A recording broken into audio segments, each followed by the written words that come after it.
Thank you for the warm welcome. And by the way, there are at least 5 classes had Nobel Prize winners from this college. You might not know all of them. I was just one of them. And so I feel like I'm at home. This feels exactly like old DuPont lecture room, even though it's new. And so we sat for many hours thinking about physics. So I want to tell you a little bit about my story, about the history of the universe, and try to weave the stories together. But Swarthmore gave me a really good start, as you can tell. Although, to tell the truth, I ignored most opportunities to learn the classics and history and the other things I really should have learned when I was here. But I hope I've still learned a little bit. So I want to tell you the history of the universe from the beginning to the end. There is actually not a beginning and there is not an end. So that's the short version of that one. I'm going to show you more about this observatory which we are currently building. It's called the James Webb Space Telescope. And you see the 3 logos in the upper left that shows that we're building it as a partnership between 3 space agencies in NASA and Europe and Canada. This is the telescope we'll come back to and tell you more about it, but it's basically going to be used by all astronomers as soon as we can get it up there, which is unfortunately not today. So how did I get to be a Swarthmore student? Well, I started off at this place, which is a research farm of Rutgers University in northern New Jersey. And so that little barn that you see had bulls in it, but it also had research labs. And my dad was studying dairy cattle, genetics and feeding of dairy cattle so you could have better milk and more milk. And so they've closed the farm now because a lot of that work has been completed. But anyway, that's where I got to start. And you could see the sky at night, unlike from town. And so you could see the comets. And if you wanted to hear the real story, you had to go to the Museum of Natural History in New York and see the planetarium show. So when I was about 6, my dad said, you know, you have cells in your body and they've got chromosomes and they govern your fate. I thought, that's not fair. Which is certainly true. But anyway, your ancestry does something. But who knows what else does something? We don't know yet. So I got my start then. Oops, already jumping ahead too fast.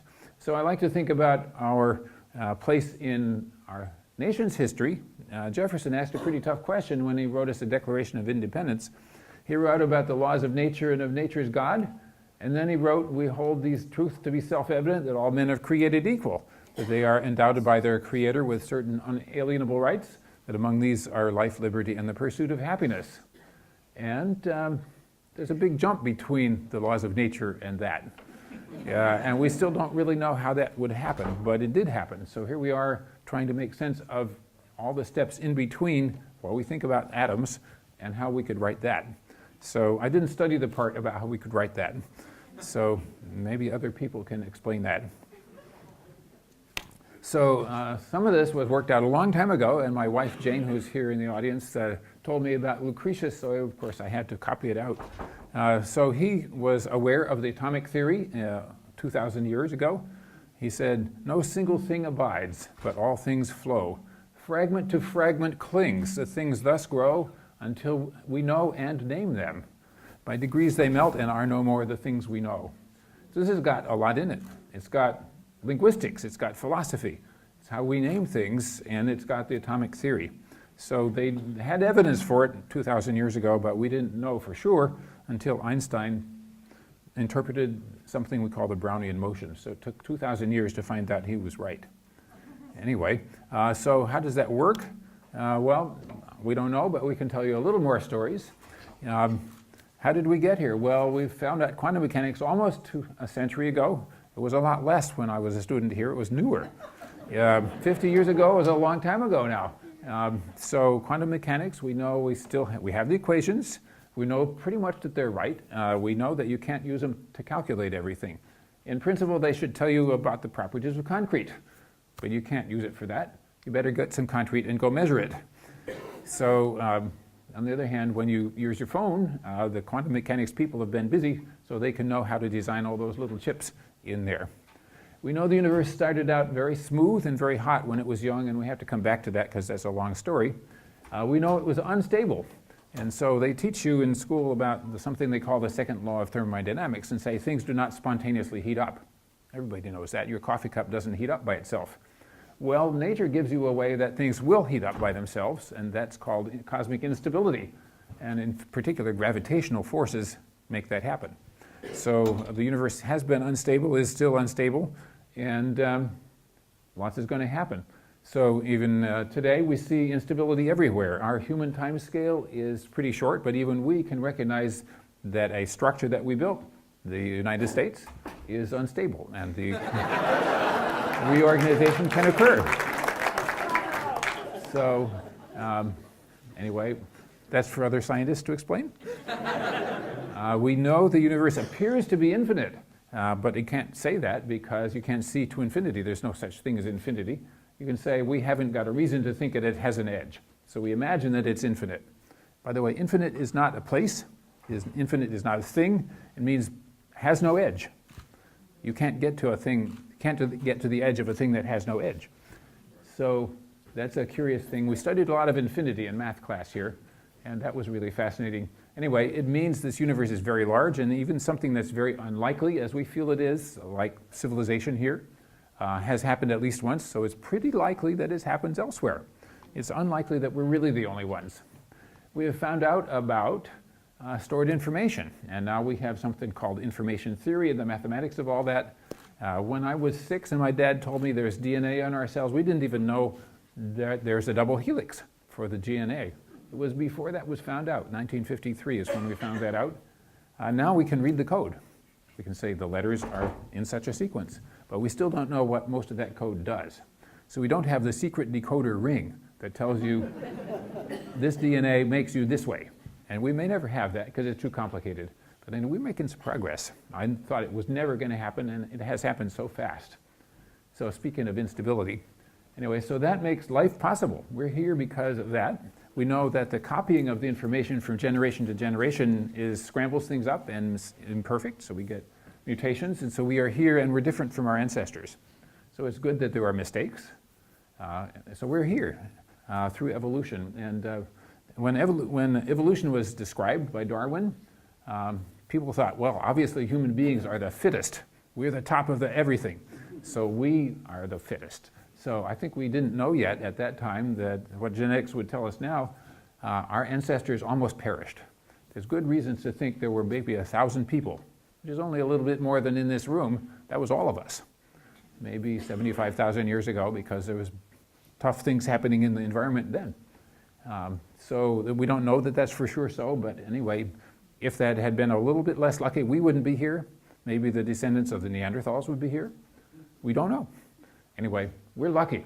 And so we have to remember that we have been lucky. We're at the moment extremely dominant, but stuff changes. Nested feedback loops. Well, a lot of people here studied engineering, although I don't see very many of my engineering friends here. Engineering talks about how do you control something. So now they're building us automated cars that will use sensors to control how they drive. So in ourselves, we have those same kinds of systems that have been built by nature. So, and the biologists call it homeostasis, except I can't spell, sorry. So anyway, what I'm thinking about is here I am, I'm still the same me. You think I'm still the person that was here 50 years ago. All my atoms have been changed out, almost all, except my teeth. And the chromosomes in my nerve cells, probably they haven't changed. So how does that work? Well, the system that we have that runs our bodies figures that out and knows how to interpret the codes, how to create stability. So I'm still me. I even still remember things. So even that's temporary, however.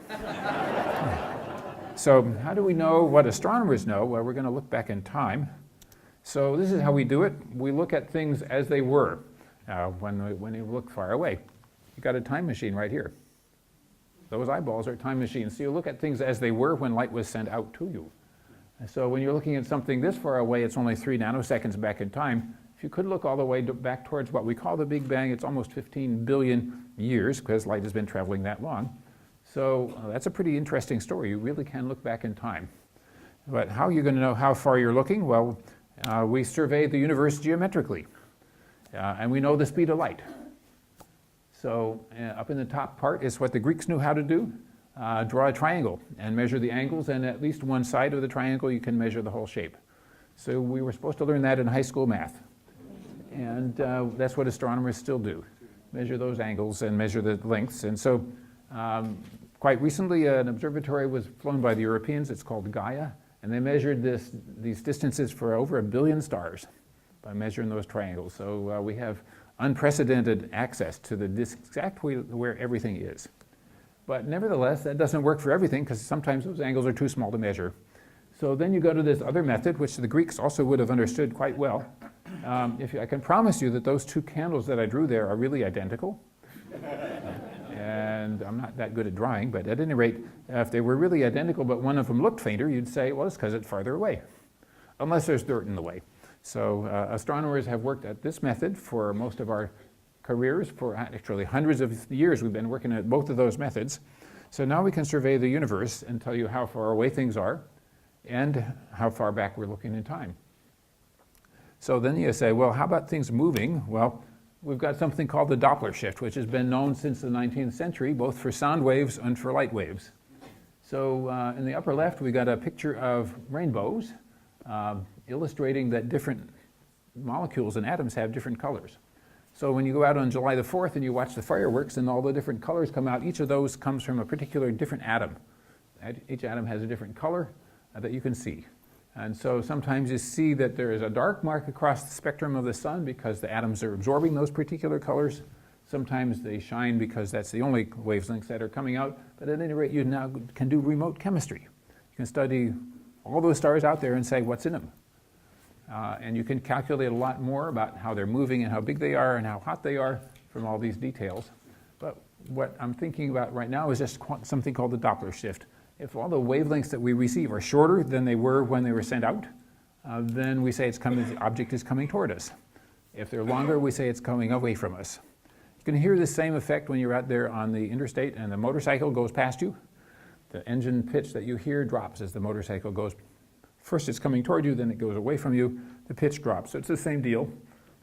And so now we can measure the speed of motion of everything out there coming toward us or away from us. We're pretty good at this by now.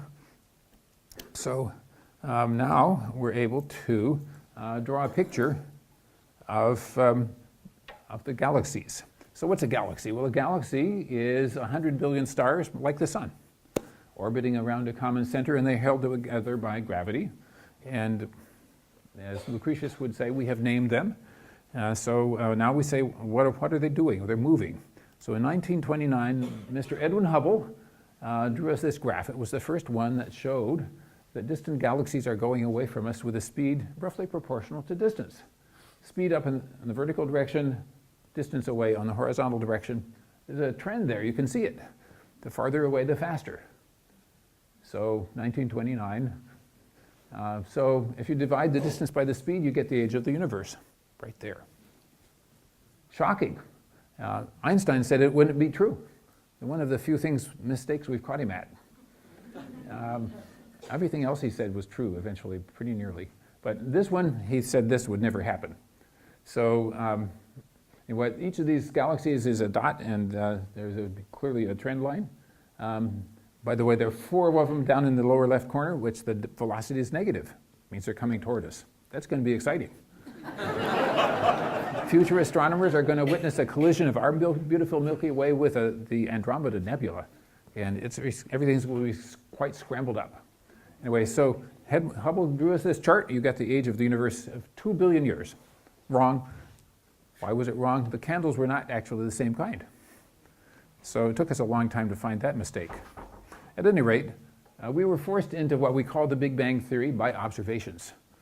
Hardly anybody was expecting it, except there were 2 people who did it right before we found out. So anyway, a little bit of personal history.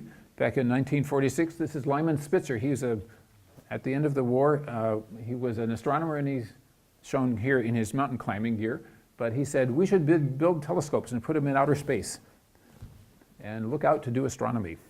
And he also was aware, because he was working for Rand Corporation, you could point them downwards. So in 1946, we knew we should and could. Didn't do it right away. Also in 1946, this is Sir Fred Hoyle. In Britain, you see he's driving on the other side of the road. And he is the person who gave the Big Bang the wrong name. He called it the Big Bang and has confused everybody ever since. Also in 1946, this happened to many of you here. We appeared. The class of 1968 appeared. And so that's got a lot of history going for us. So what happened next? Well, a little while later, in 1948, these two guys in the picture and their advisor in the background said, well, okay, the universe is expanding. What was it like when it was young? Imagine running the movie backwards, what it was like. Should have been really hot. The heat radiation of then should still be here. We should go look for it. Nobody did, so it was a mystery for a long time. What happened next? Well, this is about 1953. We were going to go look at this planet. This is called Mars. Does it look like Mars? Well, it's what we thought it would look like then. That's about when I went down to the museum in New York and we got the planetarium show, and I decided I want to be an astronomer. So there weren't any canals. Darn. And what happened next? Just a few years later, Sputnik went up, and this country was even more terrified than usual of the Soviet Union. We had been taught at those days that in case of a nuclear attack, we would hide under the desk. And even when you're a 6-year-old kid, you know that's not any good. So at any rate, the country responded and said, we're going to have science and engineering. We're going to save the country from the Soviet Union by having people like me and my buddies and all of us learn stuff. And so that was suddenly very important to learn stuff. So what happened then? Well, in 1958, NASA was created. And my time marker there is incorrect. That's the founding document of NASA. And somewhere in there it says, by the way, NASA is supposed to tell everybody what we find. It's the only federal science agency that has it in the charter that we're supposed to tell you. So I'm pleased to be able to do that. So here's Jack Kennedy. Why some say the moon? Why choose this as our goal? And they may well ask, why climb the highest mountain? Why 35 years ago, fly the Atlantic? Why does Rice play Texas? We choose to go to the moon. We choose to go to the moon.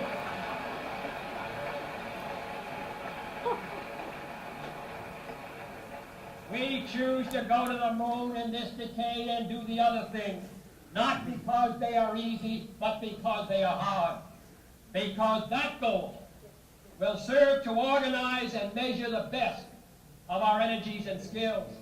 Because that challenge is one that we're willing to accept, one we are unwilling to postpone, and one we intend to win, and the others too. So that was pretty important. He didn't just say, we're going to go waste money in space. He said, we're not just going to go beat the Soviet Union. He said, we're going to do everything. And that was a pretty optimistic time. Well, some things are harder than others. Engineering turned out to be easier than some of the other things he said we were going to take care of. So we still got some of them to work on. But at any rate, I think his basic point was true. We will learn how to do great things, and we have. And it was only 1969, about 7 years after that speech, that we actually had astronauts walking on the moon. To me, that's an organizational miracle. And it's happened because of this guy, James Webb, not the current politician, but James Webb, the second administrator of NASA. He's the guy who went up to Jack Kennedy with a plan and got it right. And by the way, there's a secret not everybody knows. He said on the way to the president's meeting, I don't know if I asked for enough money. And this was before PowerPoint and view graphs and Excel spreadsheets, and he said, I better double the budget request, which he did. And then it was enough. So he's like, I better not get halfway across the Atlantic and run out of gas. So he got it right, and he actually made it happen. A totally amazing person, and a person we can learn a lot from. So then there's me. What do I do? Well, I went from here to Berkeley for graduate school. I did a thesis on measuring the cosmic microwave background, and we'll come back to that. And then I went to New York to get a postdoctoral position because my thesis project had failed. And so this is where I worked in New York for NASA. That's the Goddard Institute for Space Studies, and people that have watched Seinfeld might recognize that name of Tom's Restaurant. There's a real one, and I ate there every day. Computers looked like this, and they were horrible. Anyway, I really liked living in New York for a couple of years, and then while I was there, I got a chance to write a proposal for a new satellite. And this is it. So I told my new advisor, well, you know, boss, my thesis project failed, but we should try it in outer space. And he said, we'll call up our friends, we'll write a proposal, and we did. And we sent it in, and I thought, well, that'll never work. But it did work, because it turned out to be a really good idea. So this is not so much because we were smart people, but because the idea was a good idea. I think that's a really important message for people to remember. It's not us personally that are doing this alone. It's the idea that carries the day. And people recognized it, and they made it happen. And it was very hard work. It was almost impossible, but it did fly. And so here's the first result. It took us about 6 weeks after launch to get this first result. And this is a dramatic confirmation that the Big Bang story is correct. The Big Bang is a terrible name, but it's still the correct story. The theoretical prediction for the color of the radiation is called black body, which means it has no color, basically. But there's a prediction is a smooth curve. All the measurements are right on the curve. We got a standing ovation from the astronomers when I showed that, and I was amazed. I thought, doesn't everybody know that's the right answer? But of course, no, we didn't. There is no answer book except this one. You have to go measure. So we were really thrilled with that, and it took us a couple of years to get it better. In the end, the error bars disappeared. They're 50 parts per million, and you can't even make a graph of them. A couple of years later, we had another major result. This came out, and Stephen Hawking looked at this when he said, that's the most important scientific discovery of the century, if not of all time. So now I have to tell you what it is. So we made a map of this cosmic heat. It's left over from the earliest moments. It fills the universe today. It comes almost equally from all directions. That's how you know it's cosmic, but not exactly. So there's several things that happen. The top picture shows you the effect due to the fact that we're moving in one direction. It's brighter in one direction. The middle picture shows you, well, take away that effect that you know about. You see that we live in the galaxy. Take away that effect, and you have what's considered to be cosmic. The hot and pink and blue blobs there are variations of the primordial temperature, and different places have different temperatures. So that turns out to be really important. So why would Stephen Hawking say so? Well, number one, according to our understanding, we wouldn't be here without those spots. Gravity acting on those spots made us. All right. Number two, most of them are due to cosmic dark matter, which we can't see, but astronomers are sure is doing something. So it's making gravity. That's the one thing that we know that it does. And number three, if we could ever understand what made the spots, maybe we understand quantum gravity, which is like the most difficult challenge of theoretical physics today. And we may never get it. But at any rate, that's why he thinks it's important. So thank you, Stephen. I never quite appreciated right away at first how he thought it was important. Anyway, so it was important. And if we believe that, then we should be able to have a story that we can tell that makes sense from beginning to end. So here's the summary. By the way, I'm not drawing you a picture of an explosion. If I drew you a picture of an explosion, it would be completely wrong. So what we see is everything's rushing apart from us. And we imagine if we were living over there, everything would be rushing apart from them too. So there's no center that we can find. There's no edge that we can recognize. We imagine this whole universe is infinite, which means no edge. It is expanding into itself. It even seems there is not actually a first moment. You can imagine the movie running backwards in your mind. Everything rushes back together, gets hotter and hotter, more and more dense. When you run out of imagination, you call that the Big Bang. So we don't know what to do at that point. We run out of laws of nature. We just can't calculate. So we just have to call it the Big Bang, even though it's a bad name. So it's not a big firecracker. It's not an explosion. So that resolves a lot of the contradictions that people usually have, because they hear the Big Bang, they think explosion. Anyway, Calvin and Hobbes gave it a better name in their comic strip. They called it the horrendous space kablooey. But we haven't made it stick. So from these discoveries, we got to go to Stockholm. There I am showing my view graph, as always. And there I am getting my diploma from the King of Sweden. So an amazing party that they give. It's a party that lasts for 10 days.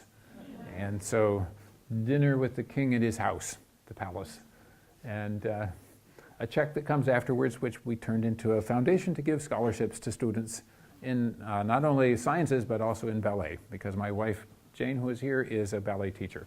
So that's where that goes.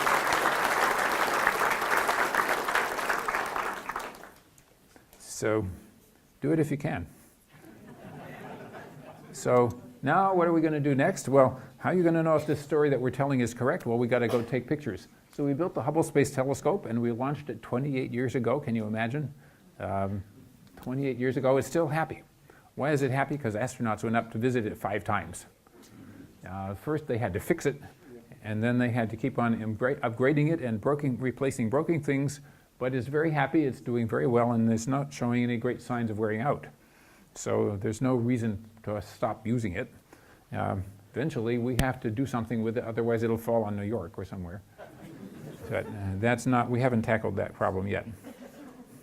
We take pictures. This is one that we took.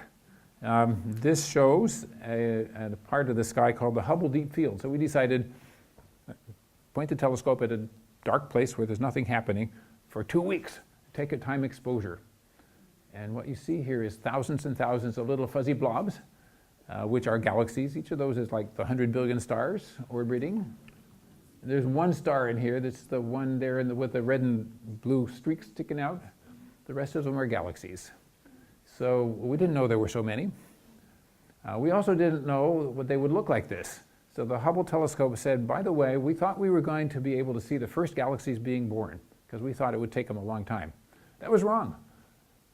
The Hubble shows little fuzzy red dots in there, and they say, those must have been, even those are not the farthest away, faintest things we wanted to see.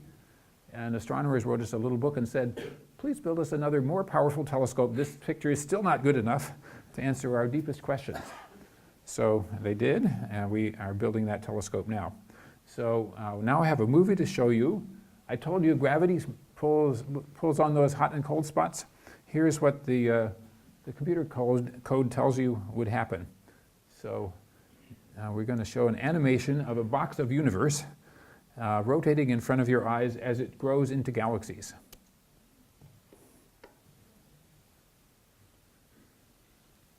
So the rotation that you see is artificial. The computer has done that so you can see the three-dimensional structure.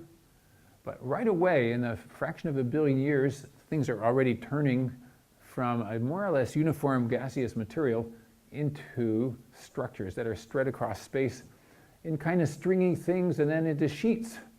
And in between are huge empty spaces. They're called cosmic voids. And if you'd asked an astronomer 50 years ago, would that happen, they would never have guessed it. We didn't have either theoretical chops to do it or the observations to tell us that it must have happened. So this is a movie that's shocking. Look at it. Suddenly everything's lined up in a sheet. And it's beautiful. And here are explosions happening. Things blow up. Stars blow up. Black holes form. When material falls into a black hole, it gets compressed on the way in and lights up and becomes extremely brilliant. And by the way, it would have been a terrible place to live. It's good that our solar system hadn't been born yet, because it would have been fried. So if our galaxy, our Milky Way, was in this picture, it would be one of those little fuzzy blue blobs out in the edge. And our Milky Way, our solar system would be out on the edge of one of those. So I love this movie because it shows you something that you couldn't ever actually observe. So this shows that, well, you know, we look at the universe twice. We look at it with light waves and take our pictures. We look at it again with imagination. This is what the imagination says. If I think it's like this, then how does the novel work out? If I start off the characters this way, how do they talk to each other? So at 9 billion, that's when the solar system was born, on the outskirts of one of those blobs.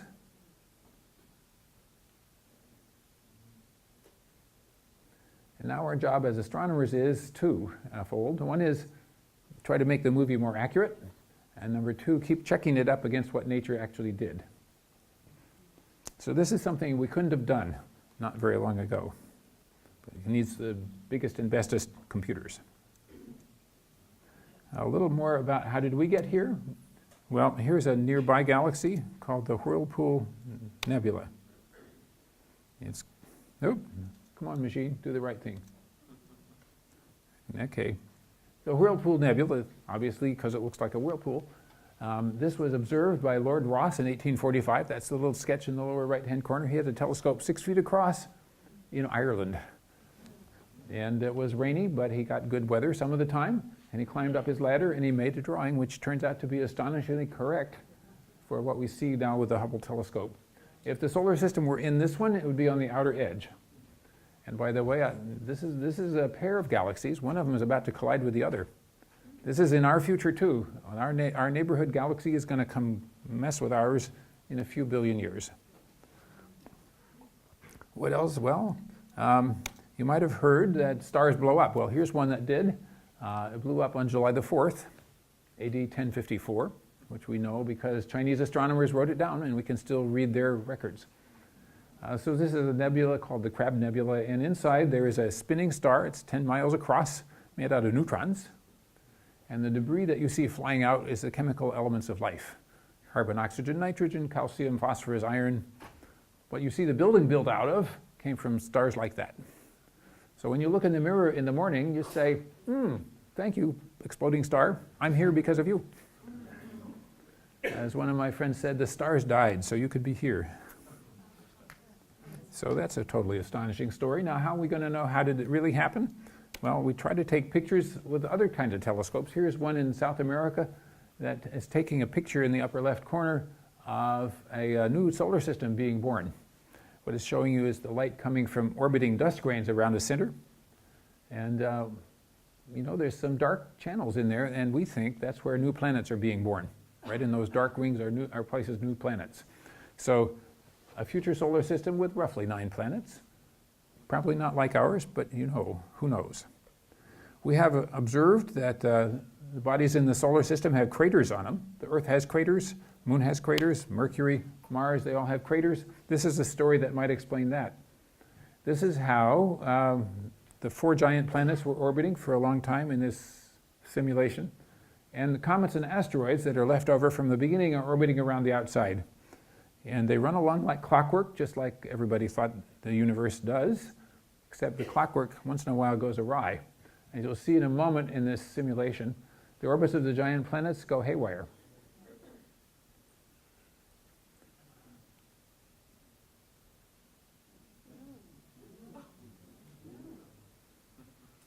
And they settle down into new places, and the green rocks have been flying everywhere. And this may be how come we have water on the Earth. Because Earth, when it was young, was probably just a little hot rock. When the moon was formed, probably another hot rock. So we might have just had a hot rock without this. So when we're trying to understand, is the Earth unusual or unique, we have to tell stories like this. So how else are we going to know? We're going to make more telescopes. Here's my favorite telescope of today. This is the James Webb Space Telescope, named after that same guy who went to Jack Kennedy with a plan. And it's different from any other telescope we ever put up in a lot of ways. And I'm not going to go into a lot of detail, but the basic thing that it wants to do is measure infrared light. So infrared is heat radiation. It's longer wavelengths than what you can see. If you hold up your hands together, you can actually feel the heat of each hand coming into the other hand. You can actually sense infrared through the heat, but we have to do a little better to be a telescope. So we'll show you how it is done. What you see here is a big golden hexagon. It's actually not solid gold. And that collects the starlight, and we'll show you more about how it works. It's protected by a giant 5-layer umbrella. In this picture, the umbrella is blue, but it's not really. And we're going to look at basically every step that happened from the earliest galaxies that formed to now. Because as you look farther back out in space, you look at farther back in time, so you can try to tell the story of where did we come from the first things that happened after the bang to now. So there it is. It will be in space in a few years. This is what it takes to actually get it up there. This is a roadmap to the stars. First, we put the telescope together at Goddard Space Flight Center, which is where I work, just outside Washington, D.C. They're a big science lab for NASA. There it is. We shook the daylights out of it in a big plastic bag to keep it clean. And it made a buzzing noise, and we almost broke it, but we didn't. So then we figured that out, and we shipped it off to Texas in a big mailbox. There's the mailbox. And we drove it around the Capitol Beltway to Andrews Air Force Base, and the mailbox and the truck all drove up into the airplane. One heck of a big airplane. And we flew it down to Texas and took it out again and put it in the vacuum tank in Texas. And I think I've got a picture for you in a moment of that vacuum tank. Anyway, it survived its test, and we put it back in the airplane, flew it out to California where it is now. And it is going to meet up with the warm part that includes all the sunshades and electronics and everything.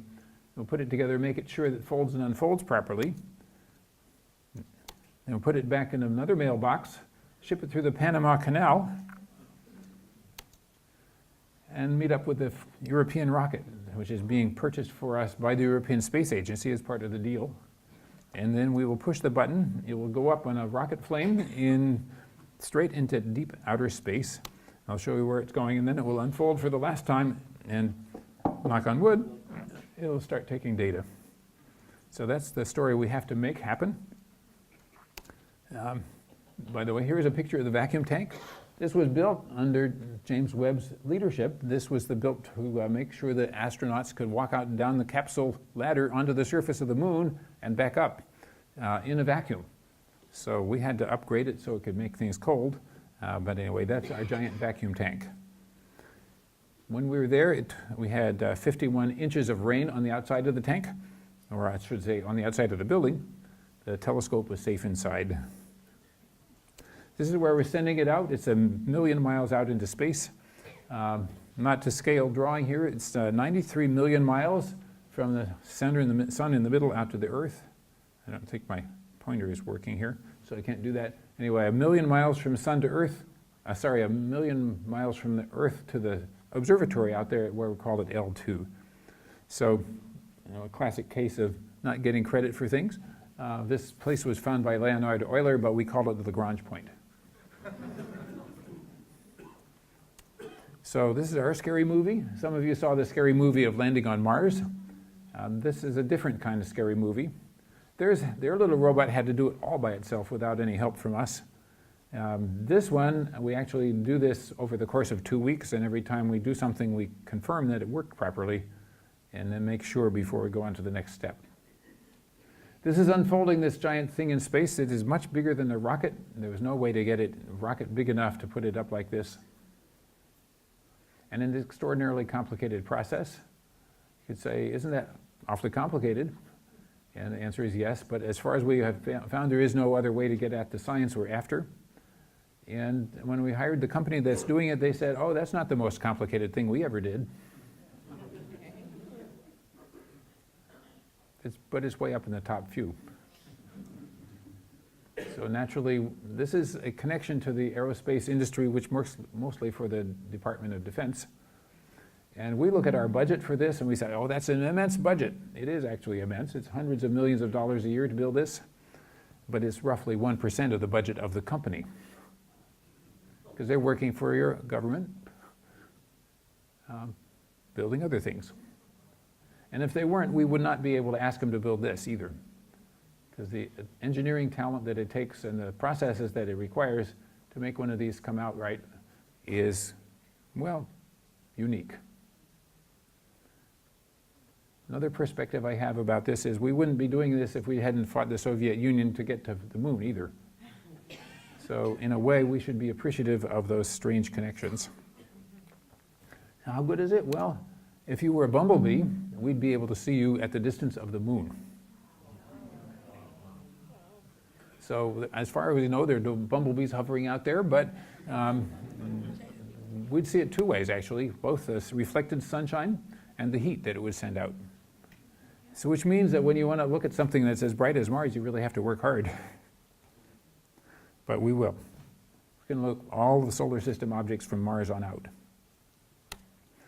Here's a beautiful picture we took with the Hubble. It's called the Eagle Nebula. It's a place where stars have been born recently and are being born inside these beautiful dark clouds of dust. Astronomers look at this and they say, gee, I wish I could see inside, because I want to see how the stars are born.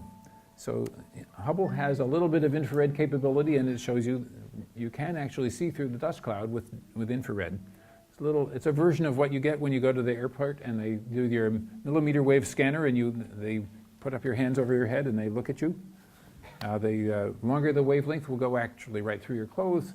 Similarly, these longer wavelengths go through the dust clouds, so we can see inside. And we'll be very excited to find out. We will be looking at places like this one. This is a moon of Jupiter that was observed by Galileo himself. This is a picture taken with an observatory we called the Galileo. We sent it out there, and what we see here is that little moon has covered with ice, and it's got an ocean under that ice.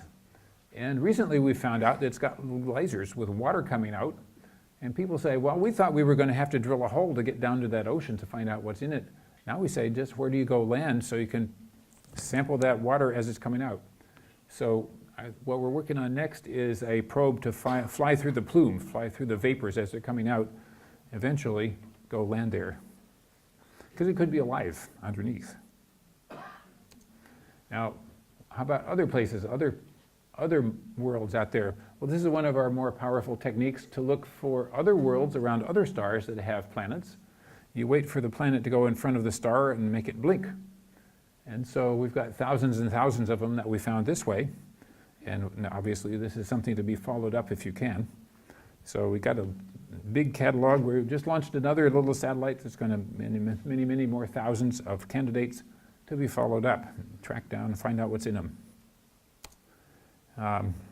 Okay, so are we alone? Well, people want to know, are we alone? And of course we've had the SETI project, which, no surprise, has not found anybody out there, because it's pretty hard. But we could ask the question, well, how many planets are there that are like Earth? So it would have to be kind of special. We're the only one here in the solar system that's anywhere close to good enough for us. And it has a lot of special features. So if you wanted to know, is another solar system out there like ours, you'd have to be looking for all of these features. What might be unique for us is we have just enough water to cover up 3/4 of the surface and leave 1/4 for us. Otherwise, if there was just a little bit more water, there wouldn't be any continents that you could see. So it's a good star. It's been pretty stable. It's got the right amount of stuff. So there are a lot of things that might be quite unusual in the universe. One thing that might be essential for life is what we call plate tectonics. The biologists tell us a really good place to make the first forms of life would be at the bottom of the ocean, where the warm water is bubbling out of the rocks, and we get some chimneys that are wonderful chemical reactors. So maybe that's where our life originated, maybe not. But if we want to find out if there are other homes for life out there, we look for surface indications of that. Not easy, but how are you going to do this? What's the next thing after this? Well, how about build some more even bigger telescopes? So you might not have appreciated that we have gone way, way, way beyond what I ever thought would be possible. So we have the biggest one coming is almost 40 meters across, almost as wide as a football field. And of course, that's not a single piece of glass. That's 1,000 little pieces. And even those are hard to get up the mountain. But they've already started building it. And so when they get this thing going, it'll be so powerful, it can hardly be imagined. So within 10 years, you should see miracles coming from that observatory. And there are 2 American versions that we're also working on that will go into Hawaii and into Chile. You can also imagine bigger telescopes to put into space. So the one on the lower right is something that would be big enough to see an Earth-like planet orbiting another star all by itself. So right now it's too big to build with today's technology, but in 10 or 20 or 30 years we could have it up there if we decided to do it. So then we'd be able to say, see that planet over there? We think it's like Earth. It's got oxygen, it's got water, it's got methane, it's got carbon dioxide. Should be like home. Maybe they have cows. Who knows? We won't know for quite a while till we get that going, but there are lots of ideas, and I've even got a current idea about what else could we do now. So in the long term, you could say, well, how far could you really go? People have been writing science fiction stories, and I really loved them when I was a kid. One that still sticks in my mind is called The Foundation by Asimov.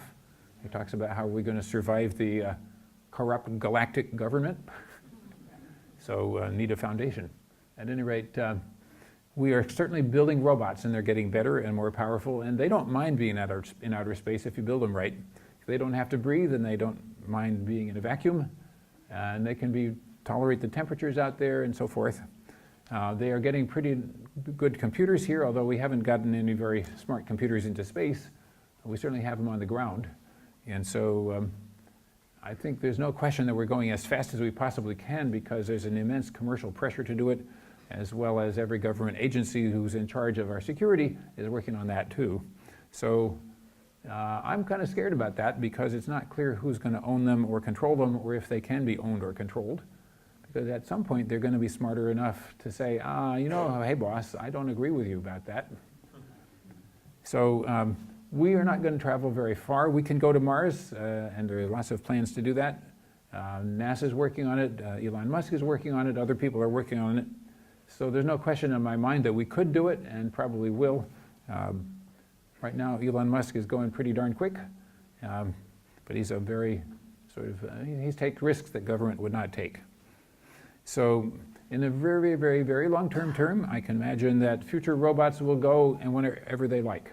They will have their own version of intelligence, and they can travel to the stars if they want, because they can have patience. They can go to sleep for 100,000 years if that's what it takes. They could also have enough personality to say, well, hey, I don't want to do that. I'd be lonely out there for 100,000 years. So, but at any rate, the space is very far away. The nearest stars are probably too far, so I'm not worried about alien invasions. Anyway, let's wind up here. I'd be happy to have questions, and thank you very much for coming to hear the story.